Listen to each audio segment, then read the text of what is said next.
강의 28번째 시간입니다. 회당장 야이로의 딸을 살리신 예수님이라는 제목의 말씀을 가지고 함께 은혜 받기를 원합니다. 예수님께서 거라사 지방의 군대 귀신을 쫓아내시고 그리고 이었고 다시 배를 띄워서 갈릴리 바닷가를 건너셨습니다. 그 바닷가를 건너가신 곳은 바로 이 거라사 지방의 반대편, 그러니까 갈릴리 서편 가버나움, 처음 전도 여행을 떠나실 때 시작했던 그곳으로 다시 돌아가셨습니다. 오늘 본문은 마가가 사용하는 특별한 방법 중에 하나인 샌드위치 기법을 사용하고 있다라고 지난 시간에 말씀을 드렸습니다. 회당장 야이로의 딸을 고치는 사건을 양쪽으로 분류하고 중간에 12년 된 혈류병의 여인을 고치는 사건, 그러면서 이 두 가지 사건을 통하여서 하나님이 병 고치는 역사를 어떻게 나타내고 계시는지, 그리고 그 병 고치는 역사를 일으키실 때 주님이 찾으시는 믿음이 무엇인지 우리에게 명확하게 보여주고 있으십니다. 예수님께서 가버나움에 도착하시자 회당장 중에 하나인 야이로라고 하는 사람이 예수님 앞에 나왔습니다. 여기서 우리는 회당장이라는 사람이 어떤 사람인가에 대해서 좀 한번 알아볼 필요가 있습니다. 회당장이라는 뜻은 다른 말로 우두머리다, 그리고 책임자다라는 그런 뜻을 포함하고 있습니다. 유대인들의 신앙 공동체인 회당 모임이나 예배를 주관하는 사람을 가르치는 말로서 당시 회당에는 10명 정도의 관리자가 있었다라고 합니다.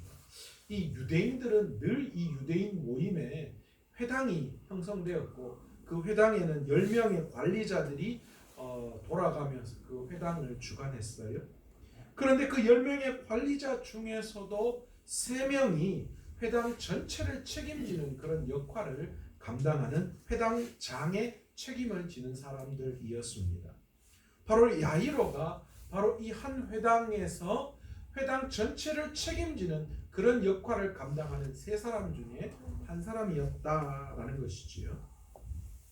회당장은 공중 예배를 주관할 책임이 있어서 이 성경을 읽을 사람들을 안식일마다 매일 선정하는 그런 일들을 했고, 또한 예배를 드릴 때의 질서를 유지하는 그런 일들을 감당하는 사람이었습니다. 이 회당장은 특별히 유대 사회에서 굉장한 존경받는 위치에 올라와 있는 사람을 가리키는 뜻이기도 했습니다. 회당장은 단지 일반 백성들 가운데서 신앙과 덕목이 뛰어난 그런 사람들 가운데 선출된, 한마디로 이야기하면 약간 명예직에 가까운 그런 신분이었습니다. 오늘 본문에 등장하는 회당장 야이로라고 하는 사람이 지금 어떤 위치에 있는 사람인가 우리는 그의 신분을 통하여 알 수 있죠. 그러니까 이 야이로는 한마디로 말해서 어떤 사람이 그 당시 자기가 속해 있는 그 사회에서 굉장히 덕망 있고 신앙 있고 인정받고 사랑받는 많은 사람들에게 존경받는 그런 위치에 올라와 있는 사람이었다라는 것을 우리는 알 수 있습니다. 제가 봤을 때 이 회당장 야이로는 이 회당장이라는 그 하나만으로도 사실은 이 사회 속에서 부족함이 없이 그렇게 살아갔던 그런 사람 가운데 한 사람으로 볼 수 있지요. 뭐 재정적인 능력 또한 있었겠어요. 그리고 많은 사람들의 존경도 받고 또 신앙적인 부분에 있어서도 유대인들의 회당의 장을 맡는 그런 뛰어난 그런 위치에 올라와 있던 사람입니다. 그런데 성경은요, 그 회당장 야이로의 모습을 어떻게 말씀하고 있느냐?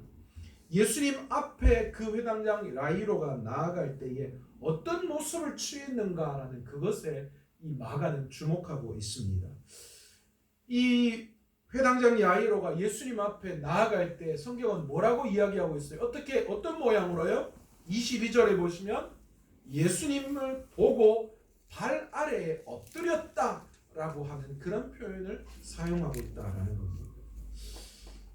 도대체 회당장 야이로가 무엇 때문에 어떤 이르기에 목수에 지나지 않은 예수 그리스도 앞에 나와서 그가 그 발 앞에 엎드리는 그런 행위를 할 수 있었을까요?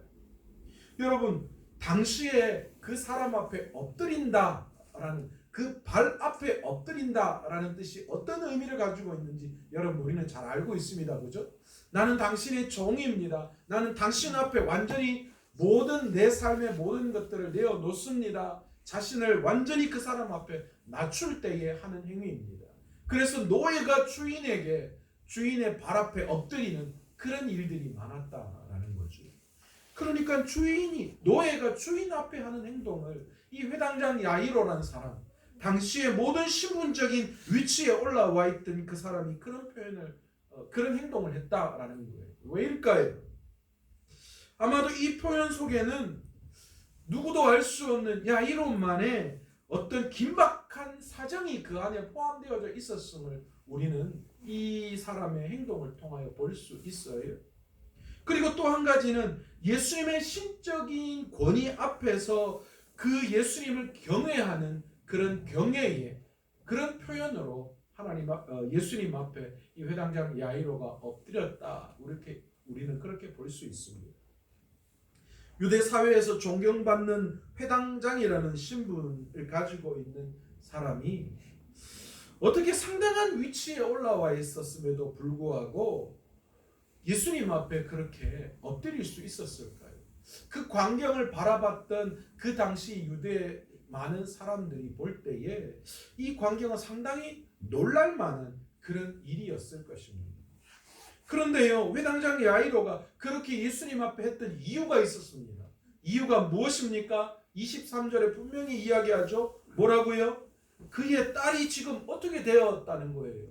죽게 될 지경이다 라는 거예요. 무언가 어떤 병인지는 우리가 알 수 없지만 그러나 점점 그 딸이 지금 죽어가고 있는 상황 가운데 놓여져 있다 라는 거예요. 그러니까 이 회당장 야이로에게는 엄청난 긴박함 속에 지금 있었다라는 거예요. 딸이 죽어가는, 그것도 오늘 본문에 보시면 이 딸이라는 표현을 쓰고 있는 이 단어가 굉장히 이 야이로가 그 딸을 향한 그의 마음이 어떠했다라는 것을 포함시키는 그런 단어를 쓰고 있거든요. 원문에는요. 그런 애끓는 마음으로 그런 딸이 죽어가는 모습을 바라봤던 야이로, 그에게 어떤 신분이나 위치, 어떤 형편 상황 이런 게 뭐가 그리 중요했겠어요. 그 딸 하나만 살렸으면 좋겠다는 그런 마음 하나 들고 있었는데, 그런데 그에게 어떤 소문이 들렸습니까? 놀라운 기적을 베푸시는 분, 모든 벽을 고치실 수 있는 분, 그분에 대한 소식을 들었던 거예요. 그러니까 회당장은 가릴 게 없었어요. 그런 분 앞에 나아가서 자신의 삶을 완전히 내어놓았던 거죠. 아마 그 회당장 야이로 입장에서는 예수님의 소문을 들을 때 그 마음에 믿음이 생겼던 것 같아요. 내가 예수님 앞에 나아가서 그 예수님이 우리 딸에게 손만 얹으시면 우리 딸의 이 죽어가는 이 죽을 병도 고칠 수 있을 것이다라는 믿음이 그에게 생겼던 거예요. 그래서 그가 예수님 앞에 나와서 엎드려서 정중하게 최선의 자신을 낮추어 그 주님 앞에 나아가서 우리 집에 오셔서 우리 딸 위에 손 얹어서 우리 딸의 죽을 병을 고쳐달라고 요청하고 있습니다. 그 이야기를 들으신 예수님과 그의 일행들이 어떻게 하고 있습니까? 이 야이로의 집으로 향하고 있습니다. 그 야이로의 집으로 향할 때에 어떤 일이 일어나요? 12의 혈류증 앓는 여인을 치료하신 사건이 일어납니다. 그리고 난 다음에 계속해서 이 야이로의 이야기가 35절부터 이어지고 있죠. 그런데 문제가 생겼습니다. 무슨 문제입니까? 회당장의 집에서 사람이 왔습니다. 그리고 어떤 소식 하나를 전하는데 그 소식이 어떤 소식이었습니까? 바로 회당장 야이로의 딸이 죽었다는 이야기입니다. 굉장히 시간적인 이야기를 지금 이 샌드위치 기법을 통하여 펼쳐나가고 있죠. 우리가 읽을 때에 예수님이 12의 혈류증을 앓는 그 여인에게 시간을 허비하지 않았으면 아마도 죽기 전에 그 야이로의 딸을 고쳐주실 수 있지 않았나, 그런 마음도 사실 솔직히 드는 게 사실입니다. 어떻게 되었든 간에 예수님은 그 야이로의 딸을 고치시기 위해서 그의 집으로 행하는 그 찰나에 이미 야이로의 집에서 사람이 와서 당신의 딸이 죽었으니까 이제 더 이상 예수님 필요 없다. 그렇게 야이로에게 말씀을 전하고 있습니다.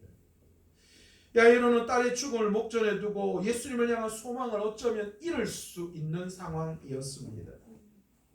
그런데 이제 딸의 죽음에 대한 소식을 듣고 상황이 완전히 달라져 버린 거예요. 처음에는 주님을 향한 소망을 가지고 있었는데 이제 딸이 죽어버린 거예요. 더 이상 예수님이 필요 없는 그런 상황이 그에게 다가온 거지. 이것에 대해서 그 소식을 전해왔던 사람은 야이로에게 지금 뭐라고 이야기하고 있습니까? 그들의 믿음은 어떻습니까? 어찌하여 선생을 더 괴롭게 하느냐? 이제 더 이상 예수님 괴롭히지 마라. 선생 괴롭히지 마라. 그렇게 야이로에게 이야기합니다. 아니 당신 딸 죽었어요. 이제 죽었으니까 이제 예수님 올 필요 없어요. 그런 이야기를 하고 있는 거예요. 이 말은 예수님에 대한 정확한 인식에 도달하지 못한 것에서 나오는 행동이었습니다. 그렇잖아요. 예수님이 어떤 분이신가 그들이 알았다면 그들이 그렇게 말할 수 없었을 거예요. 그러나 그들의 믿음은 예수님이 오셔서 손 얹으시는 거기까지밖에 없었어요. 예수님이 생명의 주관자이신 하나님이라는 것에 대한 이해가 그들에게 없었던 거예요. 그리고 그것은 그들이 주님을 부르는 호칭을 통하여 우리는 더 잘 알 수 있습니다. 그들이 지금 주님을 뭐라고, 예수님 뭐라고 부르고 있으세요? 선생이요. 그렇게 부르고 있습니다. 여러분, 이 선생은 유대 사회에서 율법을 가르치는 그런 평범한 랍비나 율법 교사 정도를 부르는 단어가 선생이에요. 당시 주님을 제대로 인정한 사람들은 예수님을 뭐라고 다 불러요? 퀴리어스, 주님, 내 주인이십니다. 이렇게 부르는 게 그게 정상이었던 거예요. 그러나 전혀 이들은 예수님을 그냥 하나의 선생, 병 고치는 한 사람 정도로만 생각했던 거예요. 사실 야이로에게 이 말을 전한 이들은 악한 자들 아니었어요. 뭐 심각한 어떤 죄악에 빠지는 그런 우리가 이야기하는 그런 사람들 아닙니다. 그들 역시 예수님의 병 고치는 능력에 대한 신뢰가 어느 정도 있었던 사람입니다. 그러니까 이제 더 이상 선생님 올 필요 없습니다. 과거에 아이가 죽기 전에는 예수님이 오시면 병을 고칠 수 있다고 믿었던 사람이었는데 이제 아이가 죽고 나니까 이제 예수님 와봐야 소용없다. 그런 사람이었던 거예요. 우리가 좀 그런 사람들 같지 않습니까? 우리의 형편, 우리의 상황에서는 뭔가 우리가 생각할 때 기적이 일어나는 것 같지만 우리의 생각의 범주를 벗어나 버리고 말면 이제 더 이상 주님이 이제 내 삶에 필요 없다. 이런 마음이 우리 안에 혹시나 들고 있지는 않습니까?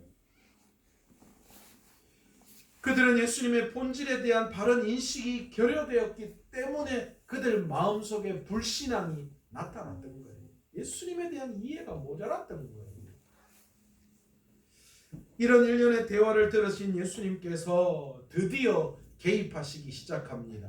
36절에 뭐라고 이야기합니까? 회당장에게 이르시되, 야이로에게 예수님이 직접적으로 말합니다. 뭐라고요? 두려워하지 말고 믿기만 하라. 여기서 두려워한다라는 말이 어떤 말일까요? 아니 아무것도 안 보였는데 딸 죽은 것에 대해서 두려운 거예요? 그런 이야기가 아닌 것 같아요. 오늘 본문에 예수님이 말씀하신 이 두려움은 그 야이로 안에 가지고 있었던 뭡니까? 염려를 이야기하는 거예요. 너 딸 죽었다고 지금 염려할 필요 없어.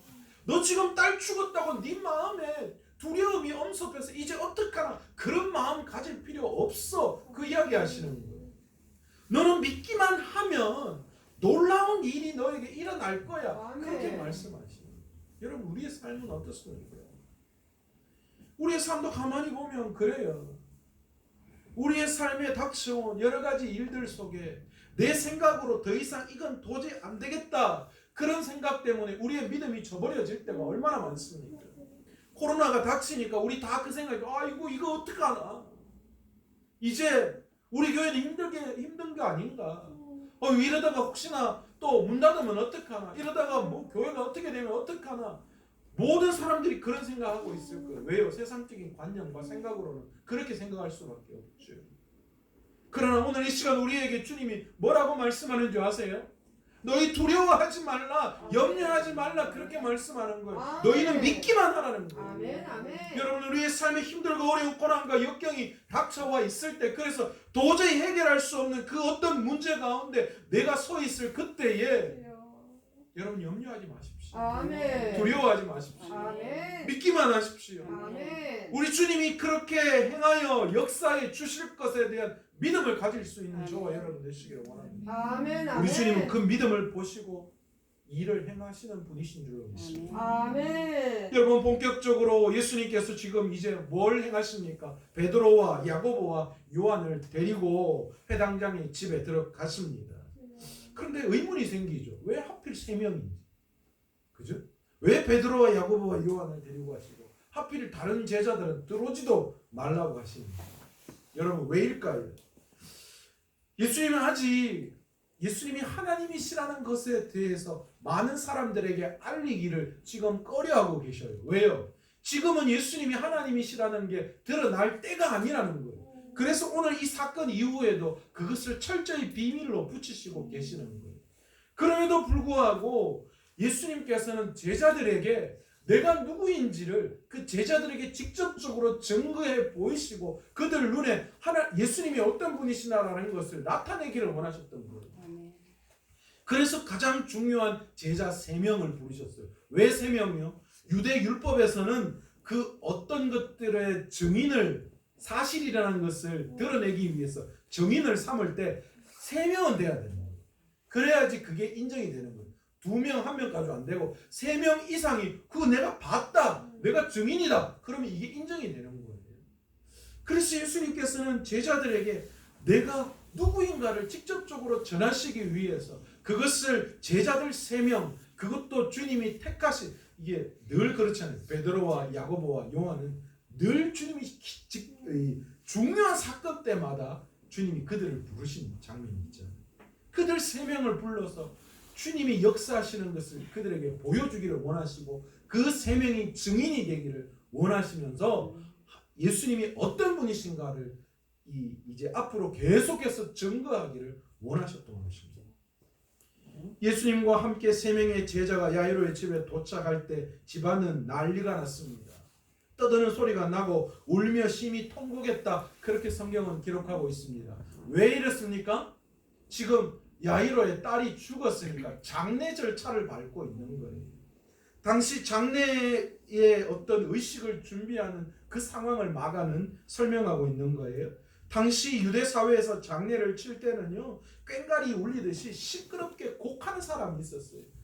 옛날 우리들도 곡군 있었잖아요. 아이고 아이고 하는 곡군 다 있었다 하더라고요. 돈 받고 이를 울어주는 사람. 이게 이 당시에도 마찬가지였던 것 같아요.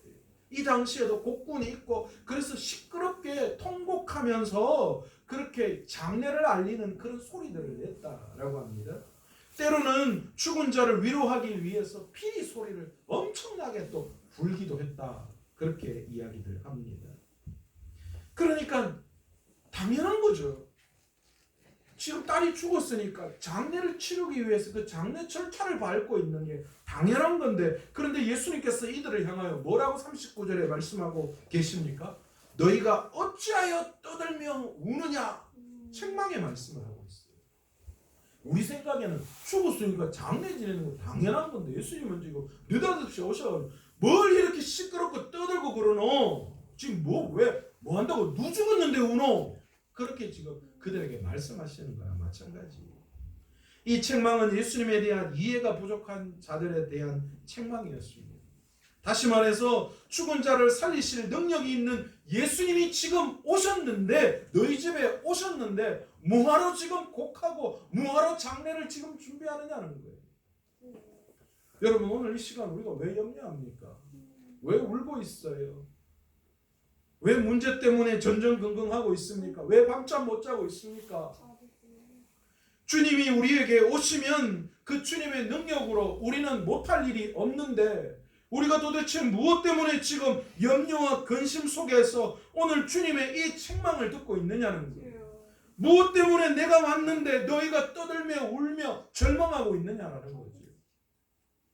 주님은 우리의 작은 신음에도 응답해 주시는 분이신 줄 아멘. 믿습니다. 아멘. 주님은 우리의 문제 앞에서 그 문제를 넘을 힘을 우리에게 주시는 분이신 줄 믿습니다. 아멘. 주님은 오늘 그들을 바라보며 청명하면서 뭐라고 이야기하십니까? 아이가 죽은 것이 아니라 잔다, 그렇게 말씀하십니다. 놀라운 이야기입니다. 여러분, 어떻게 죽은 아이가 잔다라고 예수님이 그렇게 표현하실 수 있을까요? 그런데 이게 사실이었어요. 왜요? 사실 사람들 입장에서는 죽은 그 아이가 죽은 게 맞습니다. 그런데 여러분, 죽음은 사람에게만 속해 있는 것이에요. 하나님에게 속해 있는 거 아닙니다. 죽음은 하나님과 상관없어요.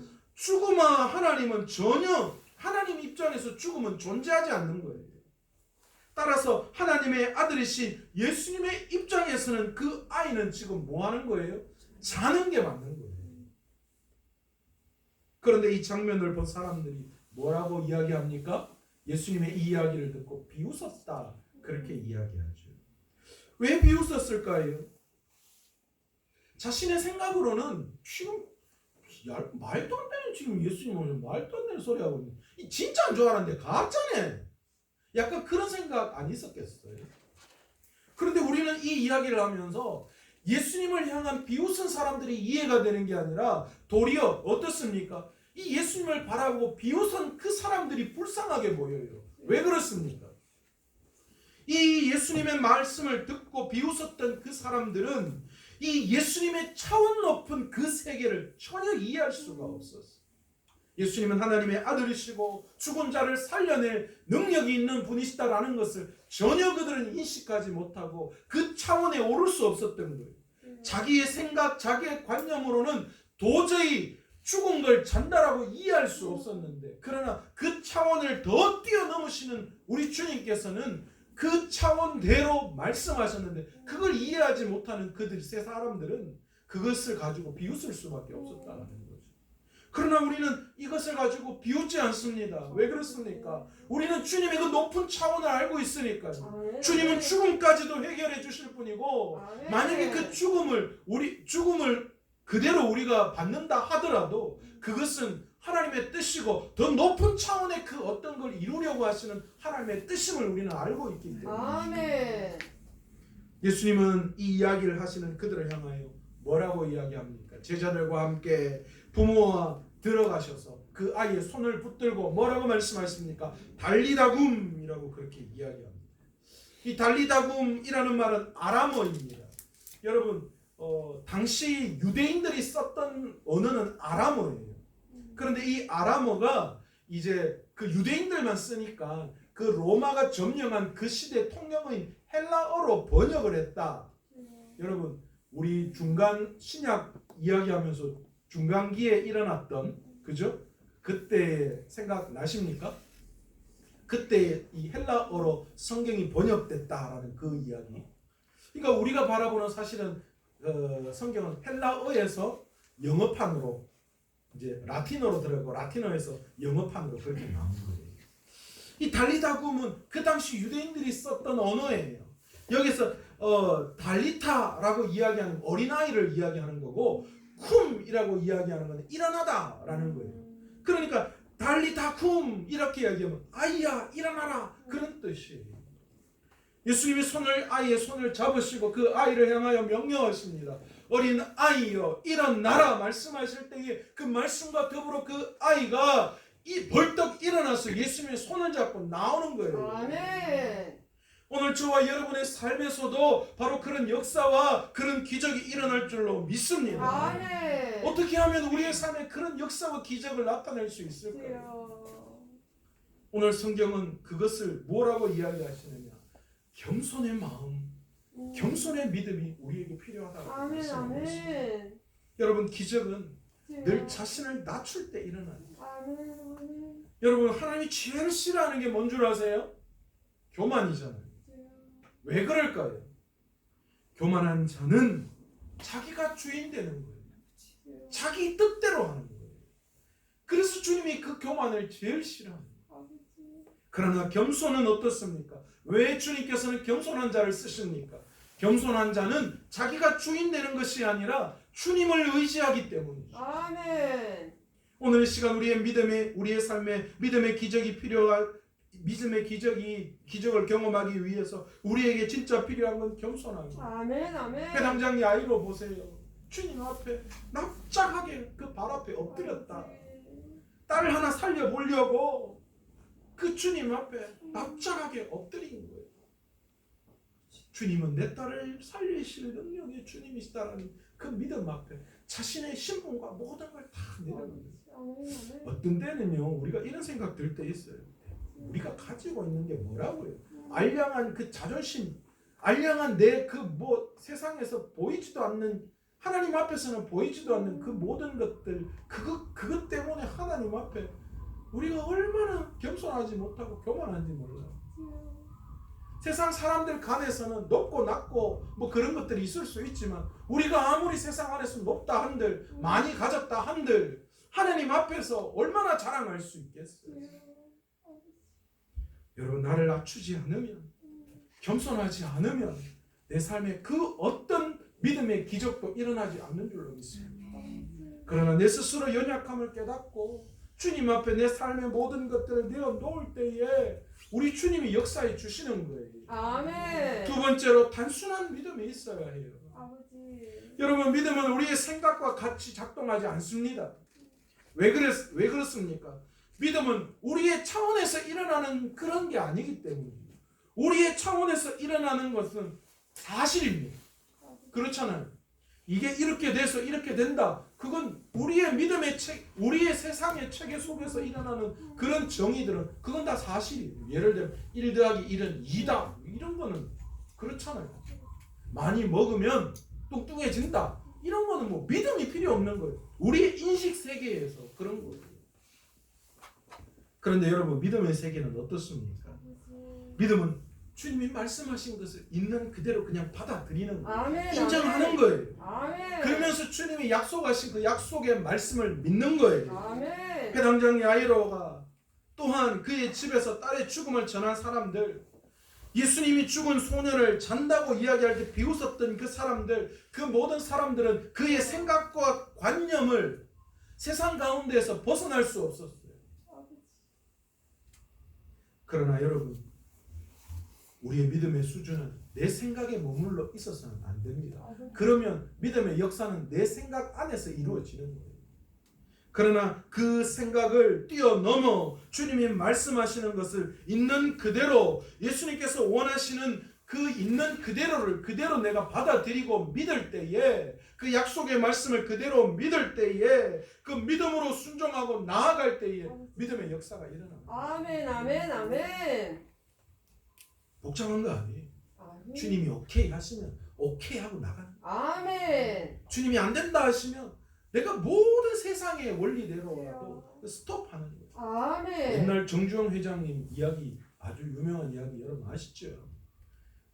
정주영 회장님 밑에는 엄청난 석박사 연구원들이 있어서 어떤 계획대로 올려서 회장님 이거면 정말 대박 납니다. 그런데 그 정주영 회장님 초등학교도 제대로 못 나온 회장님이 그거 보고 이거는 안 돼. 그런데 나중에 보면 그 정말 안 된대. 그런데 그 정주영 회장님이 뭐 하나 해가지고 이거는 된다고 진행해라고 하면 그 옆에 있는 모든 사람들이 회장님 이건 절대 될 수가 없다고 우리가 연구하고 할 때 이거 안 된다고 했던 그렇게 말렸는데 결국은 해낸대. 그게 되는 거예요. 여러분 세상 속에서도 이런 게 있어요. 여러분 믿음의 세계는 더한 거 아닙니까? 아멘. 아멘. 여러분 주님이 옳다 하시면 믿음으로 나가는 거예요. 아멘. 세 번째로 주님의 은혜를 사모할 때 기적이 일어나요. 아멘. 아멘. 여러분 옛말에 이런 말이 있죠. 목마른 사람이 뭐 판다고요? 샘 판다는 사람이 있잖아요. 여러분 온짐 나는 사람이 누구예요? 우리 아니에요. 우리. 내가 주님의 은혜를 사모해야죠. 아멘. 그럼이 아니라 해주겠지 말든지 마음대로 해. 뭐 해주면 좋고 안 해주면 좋고 우리 이럴 때가 아니에요. 무슨 이럴 때 무님의 역사가 일어나요? 안 그렇습니까? 죽으라고 주님의 은혜를 사모하면서 주님이 이렇게 해줄 걸로 믿습니다. 아멘. 주님 이렇게 아멘. 돼야 됩니다. 믿음으로 고백하고 요구하고 그렇게 그것을 사모할 때에 주님이 역사해 주죠. 아멘. 아멘. 여러분 해당장 야이로 보세요. 나를 위해서 주님 앞에 메어 달리는 그 열정을 보십시오. 아멘. 여러분 우리한테 그런 열정이 있습니까? 여러분 주님 앞에 그런 열정으로 한번 나와 보셨어요? 아버지. 기적이 필요한데 정말 주님 앞에 내 자존심 내 모든 것들 다 내어 맡기고 정말 주님 앞에 한번 엎드려 보셨어요? 아버지. 내 삶의 모든 것 던지고 주님의 은혜를 사모하는 마음으로 주님이 행하시면 된다는 그 믿음을 가지고 주님 앞에 한번 그 사모함으로 메어 달려 보셨어요? 주님은 그 메어 달림 그 사모함을 통하여서 역사해 주시는 분이십니다. 아멘. 아멘. 아버지.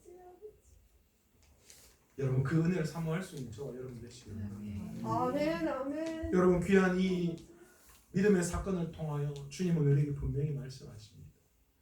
혈류증 걸린 여인의 그 고침을 통하여 뭘 이야기하십니까?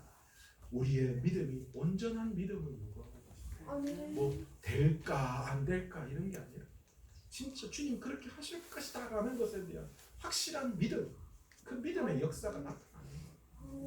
오늘 혈류증 걸린 이 죽을 병에 걸린 이 야이로의 딸을 고치시면서 주님이 요구하신 믿음 그거예요. 겸손한 믿음, 야이로의 그 겸손 보시고 또한 그렇게 주실 것이다라는 그 단순한 믿음 하나로 그 모든 것들을 다 뛰어넘었어요. 사람들이 비웃던 건 상관없는 거예요. 아멘. 아버지. 그리고 그 딸을 고쳐주실 것에 대한 그 주님을 향한 사모함 아멘. 그것이 믿음의 역사를 일으킵니다. 주여. 아멘. 오늘의 시간 우리 교회의 모습을 바라보면서 여러분 우리 주님 앞에 이런 마음으로 메어 달립시다. 아멘. 겸손한 마음으로 우리 교회와 여러분의 삶을 주님 앞에 한번 내어 맡깁시다. 아멘. 주님 저는 아무것도 없습니다. 아버지. 주님 저는 연약합니다. 부족합니다.